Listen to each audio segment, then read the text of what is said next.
کہتے ہیں جو ہنستا ہوا گناہ کرے گا وہ روتا ہوا جہنم میں جائے گا، اور جس نے یہاں دکھ سہے، تکلیفیں سہی، آلام سہے، اس کے بدلے میں اللہ تعالیٰ اس کو وہاں راحتیں عطا فرمائے گا۔ فرمایا کہ مومن کے پاؤں میں کانٹا بھی چبھے تو اللہ جل شانہ اس کا صلہ بھی اس کو قیامت کے دن عطا فرمائے گا۔ تو یہ جو دکھ آتے ہیں، یہ جو تکلیفیں آتی ہیں، اذیتیں ہمیں پہنچتی ہیں، تو اس پر صبر کرنا چاہیے اور اللہ کا شکر ادا کرنا چاہیے کہ ہم ان مصائب سے گزر رہے ہیں، ان مشکلوں سے گزر رہے ہیں۔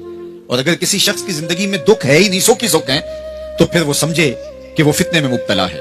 اس لیے زندگی کے اندر یہ آنے والی تکلیفیں، زندگی میں ملنے والے دکھ، اذیتیں، یہ اللہ تعالیٰ کی طرف سے ہمارے اوپر ایک انعام ہے، اور اللہ تعالیٰ جل شانہ اس کے بدلے میں ہمیں آخرت میں صلہ عطا فرمانے والا ہے۔ تو فرمایا وہ شخص جس نے تنہائی میں بیٹھ کے اللہ کا ذکر کیا، اللہ کو یاد کیا، اور پھر کیا ہوا؟